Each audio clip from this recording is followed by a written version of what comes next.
你而家聽緊嘅係68號電台綜合頻道。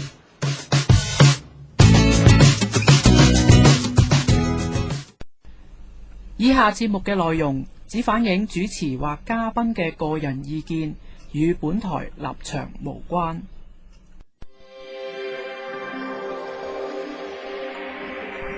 港人港事，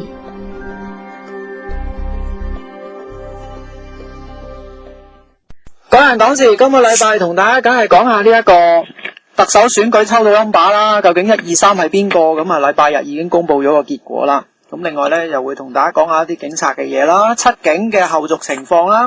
呢個高達斌愛港之聲呢，就聲稱就話啲法官用英文嚟到致辭嗰個年度典禮呢，就係反映咗呢，佢哋就唔尊重呢個一國兩制咁啊！真係巴閉吓。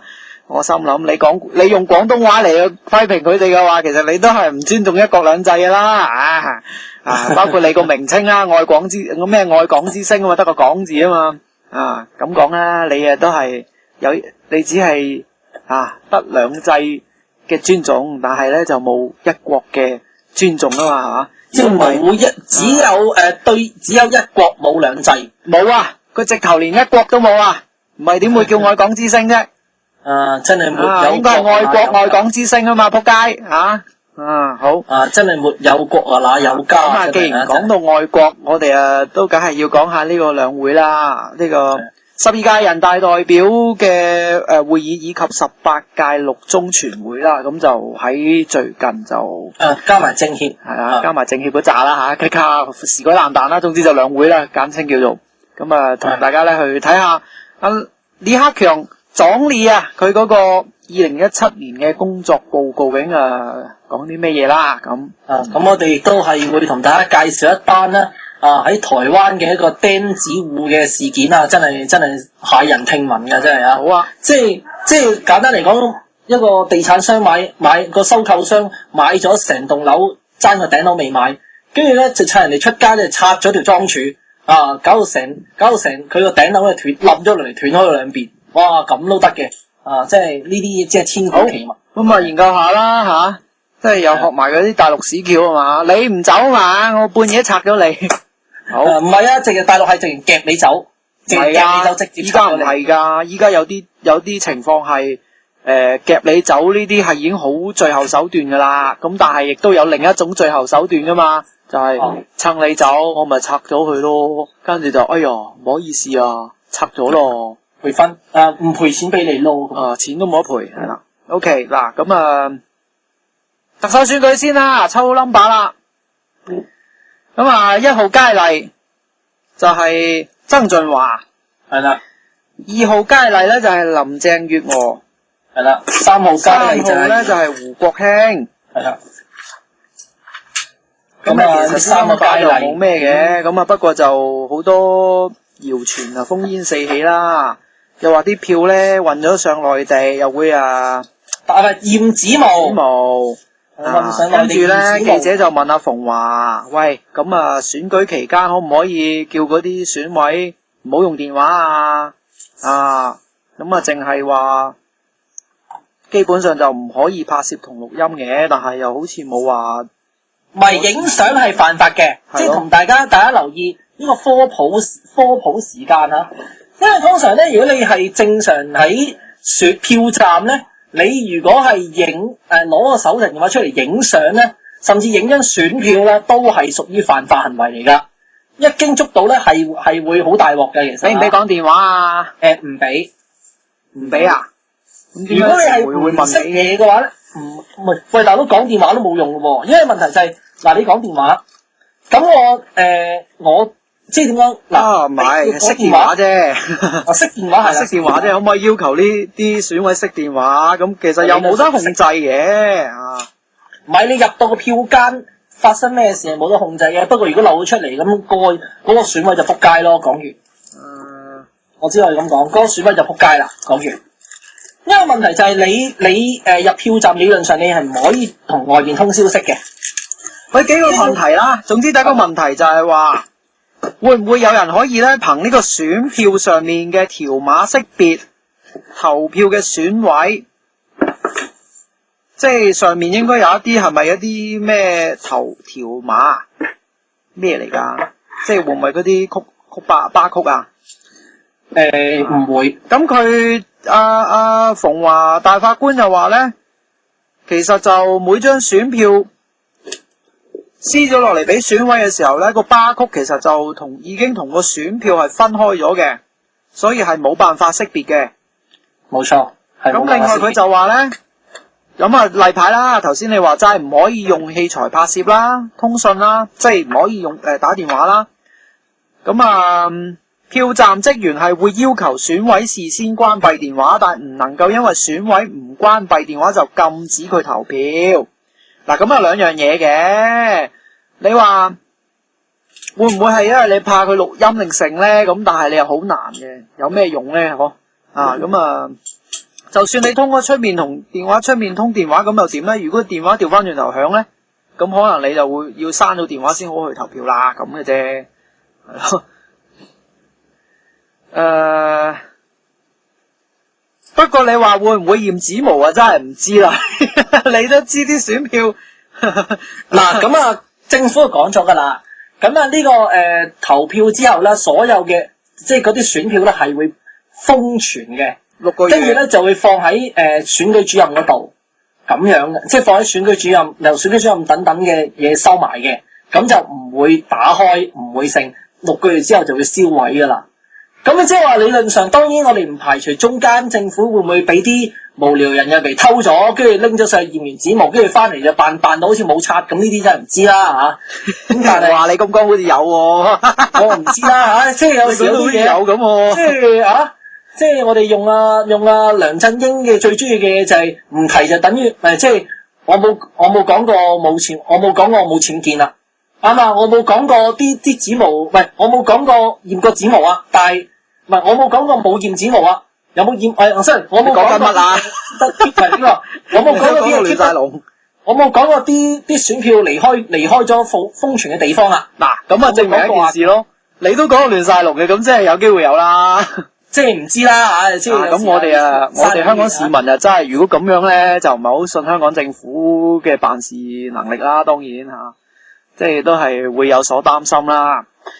咁其實就因為今次嘅特首選舉咧，就你而家去到直路階段咧，就都不得不提政改同埋港獨嘅問題㗎。咁你都知道啊，啱啱又撞正呢個兩會嘅期間啦。咁肯定有即係阿李克強總理咧出咗呢個工作報告之後咧，就大家都繼續照本宣科咧去睇下點樣睇呢個港獨咁。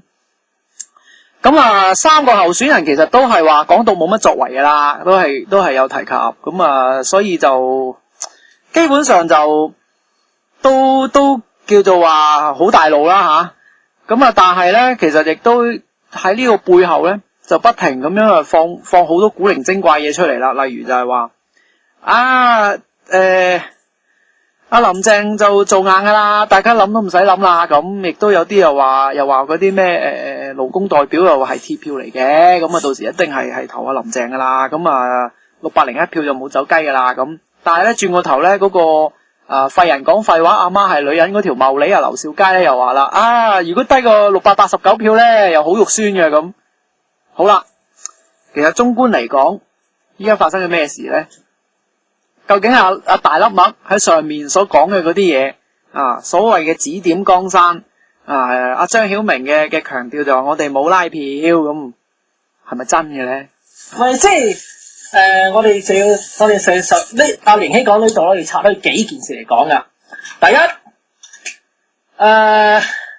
即係林鄭月娥咧，即係得罪人多，即係要俾人不斷咁樣同佢改花名，即係吳柒鳩跟住吳柒二跟住吳80即係唔係吳柒鳩加01即係大鑊啊！真係我諗呢個吳柒鳩加01咧，就會係呢個林鄭月娥嘅呢個將來，就算佢當選啦，如果佢個票數又噏唔到啲諧音咧，呢個吳柒鳩加01咧，肯定好撚大鑊啊！真係我只可以咁講啊。好啦，咁即係咧。阿曾俊華就160票啦，胡官咧就話曾俊華損人不利己啊！咁嗰頭就話，嗰頭佢就180票，我唔知佢究竟發生，我唔知阿胡官係究竟係想嚟追擊曾俊華啊，定係佢自己老懵懂而家溝錯咗嘅，佢特登咁樣講嘅啫。真係搞下氣氛，俾人轉搬龍門啊！即係好老實講，佢唔係亂搬龍門，佢搞氣氛啫。你都要明白，如果佢唔係咁樣夾一夾嘅話啊，你話佢會唔會攞到180幾票啊？唔會啊嘛！你睇葉劉就好例子啦嚇。呢個葡萄成熟，佢都好驚話嗰啲選委最終特登玩撕裂咁啊，投俾即係話提名俾葉劉噶嘛，咁佢咪揸到冇？咁啊，唔係咁，你最後葉劉都係咩嘅？其實佢即係你睇翻最後直路，其實佢唔夠票嘅，甚至佢有啲飛咧就轉咗場，即係轉咗去提名俾林鄭月娥，我都唔知佢究竟做乜。即係有時有啲嘢，即係明知選到咁就早就唔好選啦，戰到最後一刻仲冇計㗎，佢諗住洗濕個頭點都死落去啊嘛！但係其實，係人係鬼都諗到啦。第一樣嘢，如果嗰啲既得利益者咧，就肯定係舉手機器嚟㗎啦，係嘛？如果唔係嘅，佢係按自己意志嗰啲，佢更加都唔會選葉劉。正如我哋過往好多集都有提過，條友仔自己犯咗一個政治錯失啊嘛。喂，你老放都擺晒喺面度，老放都噏晒出嚟，係人都驚到你啦，大佬。即係唔應該講嘅嘢你又講埋，應該講嗰啲嘢你又唔講，係嘛？咁阿葉劉姐姐，你有幾大氣，政綱有幾完整都冇用㗎，係嘛？即係呢個公關災難咧，同埋你識唔識講嘢咧，係相輔相成嘅，永遠都係。當你講錯句說話，你嘅公關團隊唔識得幫你兜，咁你大劑啦。而你嘅背後亦都冇一個咁大嘅靠山撐腰。你最初諗住話呢個西環老頂肯定就會肯幫我，對唔住，你只不過係其中一隻棋子嚟啫。佢都仲喺度放緊投資，睇下邊隻可以跑出嚟。如果較為硬淨啲，佢認為硬淨啲嘅，咁佢咪會揀佢咯，係嘛？但係實際上林鄭月娥唔好意思啊，林鄭月娥咧真係唔係咁掂即係你見到佢一連串嘅公關災難咧，完全係黐孖筋。其實你話拍片就跟住人哋拍片，人哋搜個老婆出嚟，佢就搜個老公出嚟。係佢諗住自己係 TVB 同 ATV 嘅關係啊嘛。真係佢當咗自己係電視台嘅經營啊嘛。不過其實按翻一個完整嘅邏輯嚟講，如果我哋睇報紙睇嗰啲鎂光燈下所講嘅嘢咧，其實係有一個好重大嘅疑惑。580個提名，其實係咪就等同於佢已經贏出特首嘅機會咧？理論上咧，照睇牌面睇，我當呢580票係真係投俾佢，一票都唔少，因為你柯創盛個票係臨尾先加落去噶嘛，佢原本係唔柒鳩噶嘛 ，OK，咁唔柒鳩加01，跟住再加埋，其實實際上有人話工聯會冇票冇飛俾佢咧，其實表面上有人工黨話呢個職工盟就話工聯會俾咗5票佢，其實錯噶。工聯會至少俾咗10票俾林鄭噶，點解咁講咧？因為新界嘅區議會咧，工聯會咧係全數都係入晒落去林鄭月娥嗰度噶，包括呢個北區嘅黃雲濤啦，屯門嘅3個，即係屯門嘅幾個建制嘅議員嘅工聯會嘅議員啦，包括陳友凱徐帆等等。加埋即係幫同黃國興組隊嘅選超級區議會嘅葵青嘅梁子穎等等，其實嗰度已經加埋已經超過5票以上，咁即係實際上工聯會已經俾咗10票佢噶啦，冇咩好講噶啦，工聯會肯定嗰啲勞工界嗰啲乜柒肯定係照投林鄭噶啦，唔使諗噶啦。咁咧實際上林鄭咧其實應該係有超過700票，有成700票嘅實力，應該要有照計有700票嘅實力噶。OK， 好啦。咁但係問題就係話，大家要留意一樣嘢，就係究竟上邊係撳咗掣未咧？好明顯上面係未撳掣嘅，根本就冇撳到掣。冇錯，你見到個大粒文喺度講啲乜柒都係照本宣科就大粒文，其實係林鄭嗰啲人就話哎呀，一定係支持林鄭啦。唔好意思，佢講嗰4點林鄭亦都未必一定得。因為林鄭亦都係咧，佢老公同個仔曾經有一段時間長期喺英國生活，佢都冇提及，其實佢都冇提及一樣嘢，就係一定係支持佢。冇錯，佢只係講呢個事，重複呢。只不過係佢重複完之後，啲人解讀成係啲香港傳媒解讀成咁啫。又話咩上買係之前臨病嗰啲人去解讀，係啦，解讀成咁啦吓。所以你見到某啲報紙見到咁樣，你都會打晒問號吓。其實大粒麥佢係咁樣咁講嘅喎，邊有提到啊？呢個行禮如儀啊，大粒麥其實即係我又唔好話咩。但係我又覺得有一樣嘢大家要留意就係，我哋唔應該咁快去，又即係上面冇咁快去博取，好明顯係㗎啦。而且仲有一樣嘢大家要留意就係，呢件事明顯係中聯辦呢度有牽線嘅。如果唔係臨病冇人冇物，啲選舉策略做到咁差，點會有579+01咧？係咪？咁所以好難係好難。正如阿李嘉誠話齋啊嘛，我費事得罪人，我唔提名啫。但係投票嘅時候係投暗票，我鬼知你到時係咩分佈嘅，係咪先？即係往時嘅提名數字，你都會見應該都會頗高下噶嘛。但係你而家得580，其實係唔穩陣嘅喎呢條數。所以話，如果你按個提名邏輯，如果佢哋所講嘅聲稱話會有一紮工會嗰邊係貼票啦，但係今次係冇出到嚟提名噶嘛。咁如果係真係咁樣嘅情況嘅話，咁咪豈不是有啲自欺欺人咯？邊個話肯定一定係咁樣噶？個前提係話，喂，入得閘嗰啲其實都係中央屬意嘅人選噶啦。當然，胡官就例外啊。OK， 唔係，你即使係胡官，佢都係屬意人選嘅。點解咁講咧？嗱，我唔理你其他嗰個推演啦，即係例如話中央會好忌啲識法律嘅人啊，特別係法官，因為過往啲法官啊或者律政嘅嘢咧，一牽涉到嘅，一定唔會俾佢入出到閘噶，即係會成功，即係做特首啦咁。原因就係佢識得玩呢個遊戲規則啊嘛，佢識改變呢個遊戲規則啊嘛，咁我就驚啦，會防佢。我唔理你呢啲咁嘅理由，前提係話。因為中央提出嘅其中一個條件就係話，呢啲嘅泛民嘅選委其實係屬於建制嘅一部分啊嘛。泛民係建制嘅一部分，所以先至會出現呢個咁樣嘅選委代表呢個界別啊嘛。係呢個範圍，呢個勢力範圍啊嘛，而不受到影響啊嘛。如果唔係佢哋嘅提名基本上冇效啊，係咪先？你唔好話提名冇效啊，連入都入唔到嚟啦，應該話。冇錯，所以原則上佢都係希望係可以引入一個咁嘅競爭，即使佢贏定輸都好，我唔理佢啦，因為呢啲你對最終你都係喺嗰個遊戲規則上點樣玩嘅啫。但係前提起碼一樣嘢，佢俾得你入閘，就即係意味住 OK 啊，係咪先？若果唔係，好似長毛呢啲人咁，點解入唔到咧？連基本提名都攞唔到咧？基於咩理由咩緣故咧？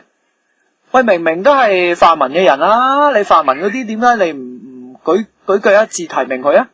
冇喎，最後佢都係，而且佢喺嗰個民調，佢話要民間簽名啊嘛，得2萬幾個，連佢嘅目標價都去唔到，仲差好遠。咁即係意味住啲乜嘢咧？即係唔係屬意啦，係咪啊？唔係屬意就簽唔到名，亦都提唔到名。咁啊，即係話基本上呢3個條件都係合適嘅。如果唔係，點解葉劉又攞唔到咧？嗱，咁又好矛盾喎。你又話避免嗰啲建制派嗰啲分薄票源啦，咁但係提名啫噃。唔係，好明顯咧，就係其實如果根據佢個諗法咧，就係第一應該係西環就唔想2個建制派入閘，所以佢就唔准人哋提名葉劉。第二就係胡官咧，其實胡官最主要咧，其實都係泛民去俾飛佢嘅啫。你仲點樣撳咧？其實都係撳唔到。尤其是胡官嗰個中立形象，你相比起長毛嚟講咧，胡官嗰個形象係比長毛好好多嘅。咁所以變成咗咧，胡官咧係容易，即係泛民係會接受胡官嘅。胡鬚仔咧，胡鬚仔就係即係睇嚟係表面上係嗰個贏嘅機會係多過，即係佢同阿林鄭咧就應該係兩個有機會贏嘅啊。咁所以泛民咧，再加上民望高咧，所以泛民亦都俾飛佢。呢個建制咧就俾飛曾俊華。咁所以變成咗兩個，即係佢呢兩個人咧，只得曾俊華有啲建制因素喺度，而胡官咧就係因為佢嘅聲望，即係所謂建制裏面嘅反對派啦嚇。係啦，曾俊華嗰啲係有部分係啦。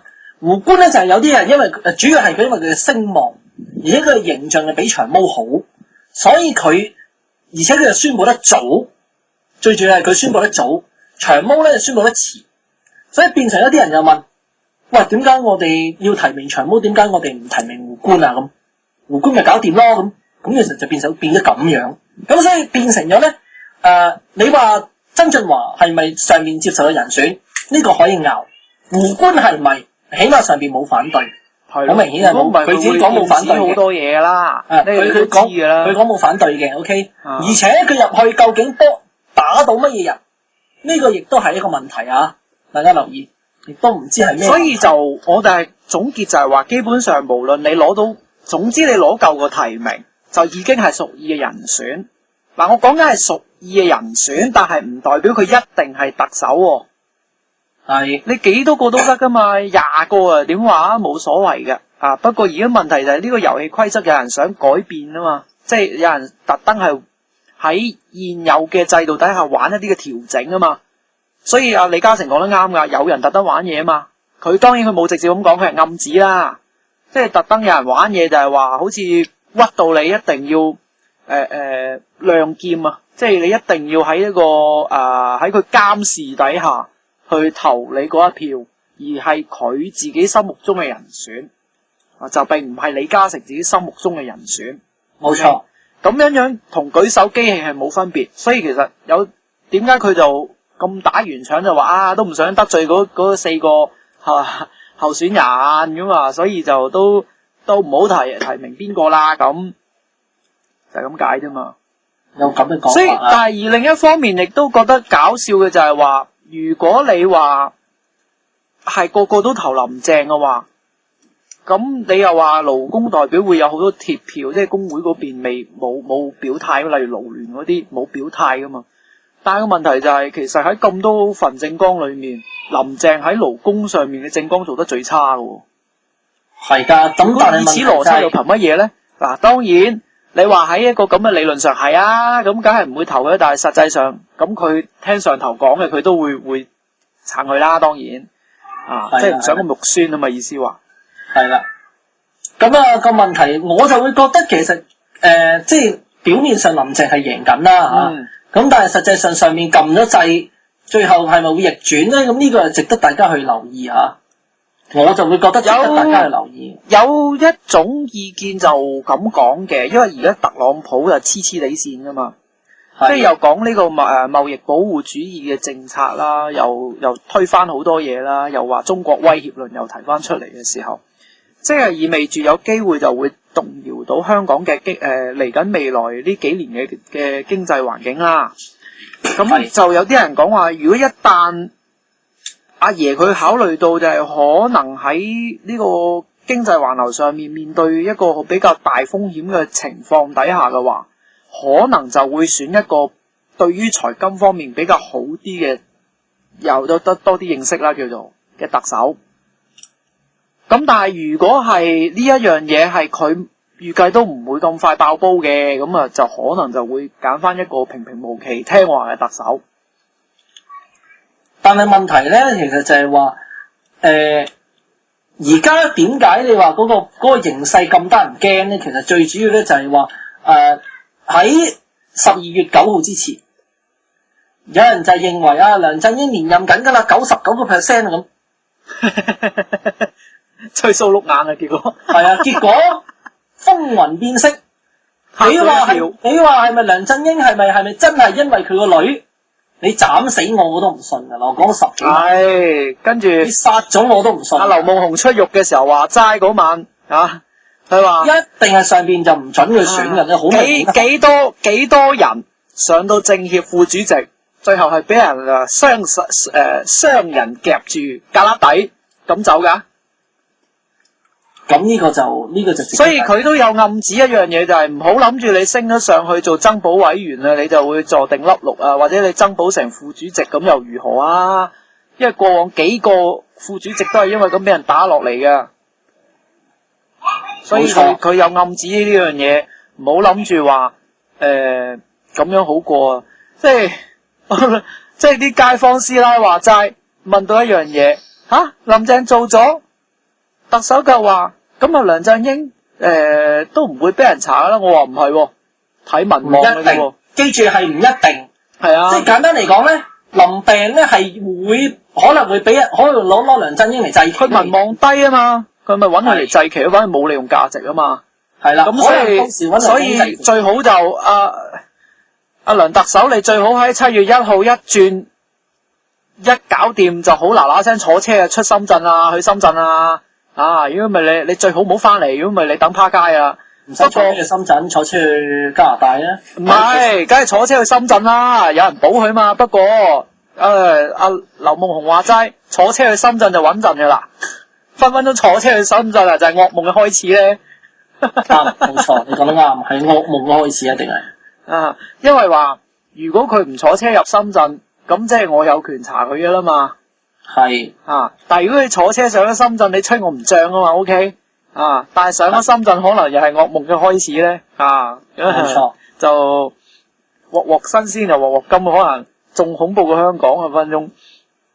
冇錯，可能會死人啊！咁又唔會，佢嗰啲咁嘅小恩小惠係嘛？又係得嗰少少錢應該又唔會拉去打靶嘅。最多啊，俾佢洗下8月15，洗下廁所咁嘅啫。洗下8月15啊！咁啊，唔知啦。當然呢啲都係我哋亂咁噏啦。即係都要按翻實際嘅情況啦。就係話究竟而家上頭佢哋想要一個點樣嘅方向啫。因為其實睇嘅都唔係淨係話睇究竟呢個政治局面係點啦。即係盛傳又話嗰啲人又冇。唔識得處理政治危機啊乜。不過講真，3個都冇，根本就冇咁嘅經驗。你點樣煲都係嘥氣嘅。3個都冇咁嘅經驗。就算阿梁振英都冇咁嘅經驗，係咪？只有邊個有經歷過啫？咪曾蔭權咯。係曾蔭權有經歷過啫嘛，老懵懂都冇經歷過噶，係咪先？所以呢啲嘢其實都係廢話嚟嘅。你話又話點樣冇經驗？點樣冇經驗？喂！從來邊個一出世就有經驗㗎呢啲嘢，係嘛？兩個一個係法官，兩個係公務員出身，做過司長啫嘛，係嘛？即係有乜嘢實質嘅大局觀咧？其實或者係處理大局嘅經驗咧，其實冇喎。唔係，其實最重要咧，我諗一點就係大家要留意就係。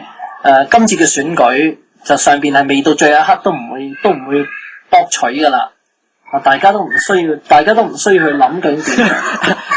你睇下習主席喺呢個兩會上面個樣，你就知噶啦。我就係唔話你知，等你心思思咁啊，我目無表情啊，佢都係目無表情擺喺塊面咁。你估咩啊？你估到啲咩啊？你估到嘅話咧，我恭喜你啦！你準備俾人打靶都得啦，所以我見到劉兆佳講廢話我都慶幸，好在啫。劉兆佳係兩面都買晒。你啲咁嘅思維素餐嘅所謂嘅學者，你真係好彩啊！你就係因為你兩面都買晒，你永遠你都唔會估得好中嘅時候咧，你唔會俾人拉去打靶啊嘛。係所以話咧。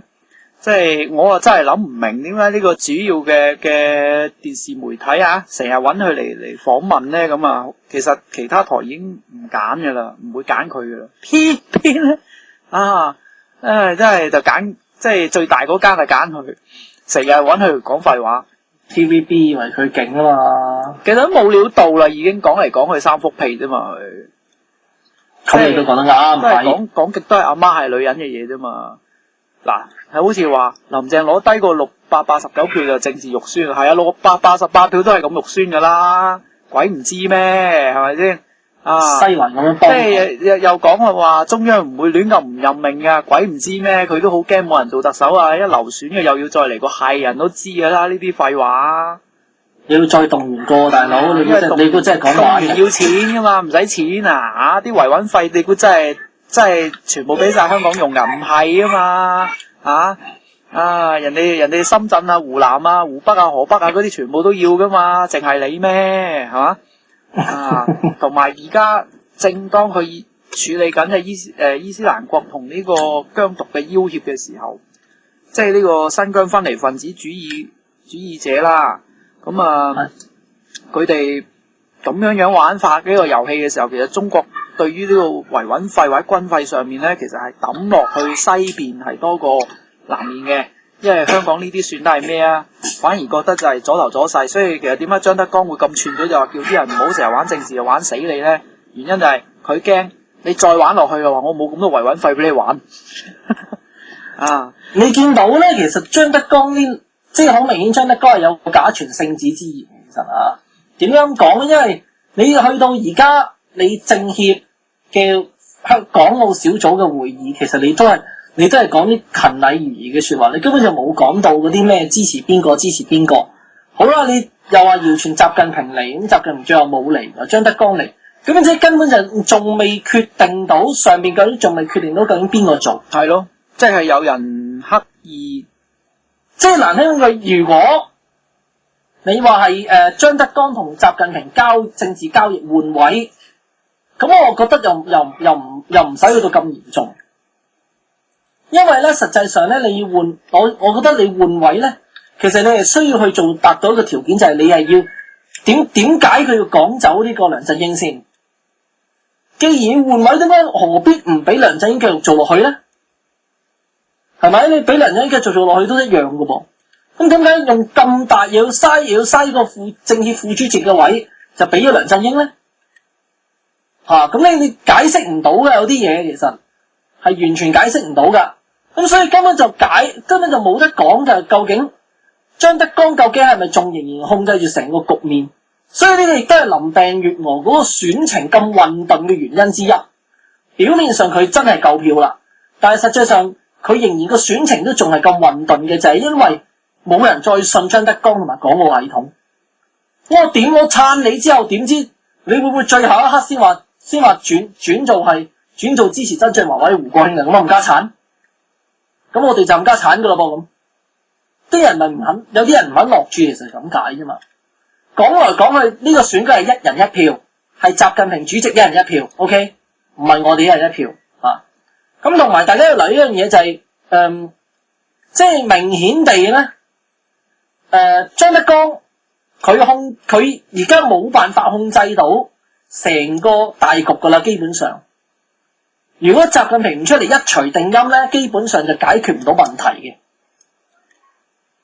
咁當然唔會啦，擺到唔明，睇下邊個笑到最後噶啦。阿習總就係睇，冇錯啦。邊個會估得到佢啫？都係嗰句啦，估得到就拉佢打靶啦，已經。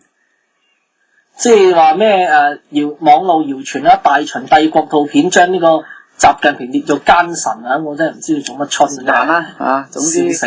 但係總之一句啦，就係而家中聯辦好明顯咧背後操縱選舉啦。狗急跳牆啊！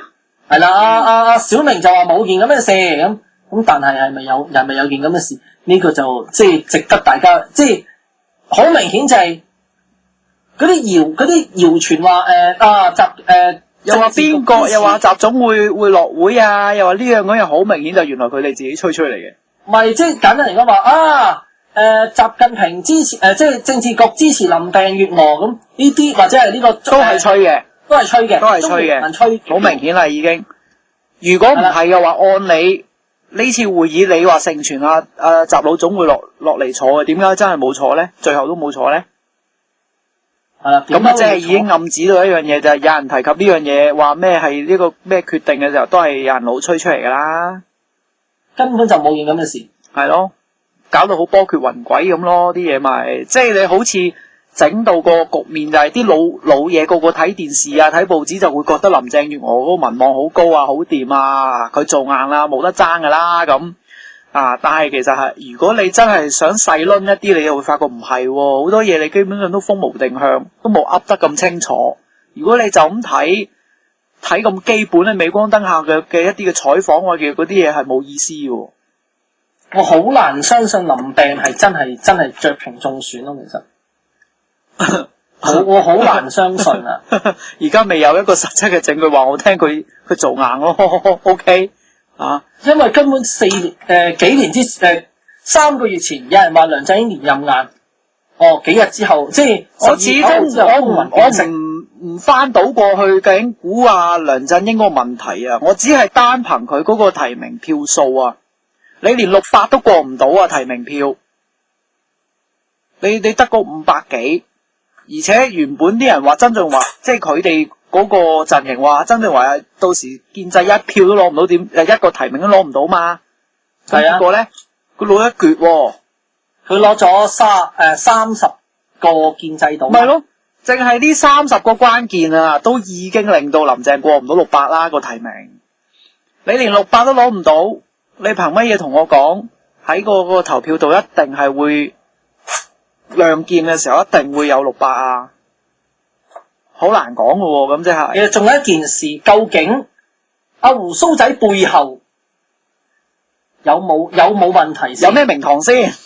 係嗱，唔知喎，唔知喎。我哋真係唔知道鬍鬚仔嘅背後究竟有冇人。其實曾俊華好醒㗎，林鄭同佢嘅陣營攻擊佢唔會理佢㗎，佢冇乜點理佢㗎。佢用咗另一啲嘅幽默手法去處理咗嘅，所以我哋根本摸唔清究竟佢個底係乜。咪個問題就係你究竟背後，即係以鬍鬚仔咁醒目嘅性格，背後唔會冇人，即係上面冇。如果上面冇人支持佢，佢係唔會出手噶。OK， 佢上邊係唔會出手噶，基本上係唔會，即係上邊係唔會，即係簡單嚟講，上邊。如果真係要支持，即係真係要點講咧？上面真係如果真係林鄭月娥啊，根本就唔應該會俾曾俊華出去。